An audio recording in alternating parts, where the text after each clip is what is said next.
Hey, what's going on? This is Andre from AndreSanders.net. What do successful business owners talk about? And this is really what they talk about compared to, let's say, marketers. Principles. I got this from listening to a live stream this past weekend from a very successful marketer and also entrepreneur himself, who was mentioning this when he was I think he had a meeting with a handful of very successful business owners. You know, since he has the marketing mindset, he was just thinking about what he could be talking about as far as, you know, maybe like particular landing page setup or, you know, whatever. Since, again, he's an online marketer. And he said, you know, the successful business owners were like, man, that's nice.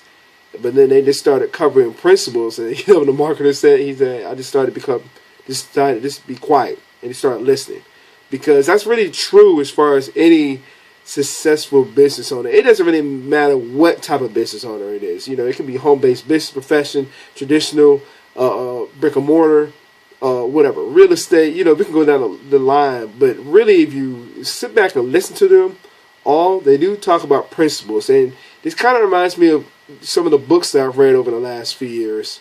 As far as like perfect example, or the audios I've been listening to, perfect examples. Robert Kiyosaki, and a lot of his Rich Dad series of books, always mentions different principles that he was taught from his Rich Dad. Even when he was collaborated with Donald Trump, as well, in a couple books that they both wrote, and one of them being Why We Want to Be Rich, and the other one, The Midas Touch. Both of them talking about principles. Donald Trump mentioned several principles as well with learning from his real dad. Jim Rohn is another great one as far as when he first got started in business. It was in the home-based business profession. He was talking about principles that his mentor had laid forth, Earl Schoaf. And it's kind of funny because Jim Rohn also had these same principles laid out for somebody else who's very successful, in Tony Robbins. So, you know, it's kind of funny, but success leaves clues. But, you know, this marketer I listened to over the weekend is right. Once you just decide to just be quiet and listen in, you know, you do start to hear out principles. I got to admit, I was guilty of almost missing a couple principles earlier today. I was talking to a mentor of mine, too, in the home-based business profession, and on the phone today. And he mentioned something, too, that just it just hit me real quick. And it was like really, it had to be less than 30 seconds when we were just chatting. And it just hit me. I was like, wow, he's really covering some principles as well. As far as, just say, perfect example, if you're, again, I can keep on mentioning, you're in the profession, in the home-based business profession, as far as, you know, maybe if you're launching your business, there are principles that you have to have worked on to just pretty much just go and just, you know, get on the way. You know, I heard another person, too, who's also successful in the profession, mention as far as, you know, you just get to work. The successful people just get to work.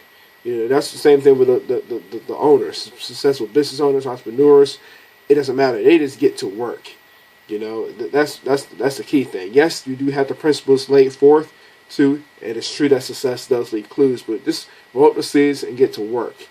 And then it's also good, as Tony Robbins had to mention, to, you know, model somebody of success, because, you know, that's the surer path to where you're trying to go as far as taking the long route, as far as going through all those, you know, obstacles. You know, it's pretty much cutting down the learning curve when you're modeling somebody's success. So that was pretty much the giant hint that I got earlier today myself, and also while I was looking at the live stream. It's just following those principles, choosing to listen, and just going and implementing them once you do hear them. So, got value from what we shared here. I'd love to read your comments below, or like and share this video. And with that being said, I will see you in the next video.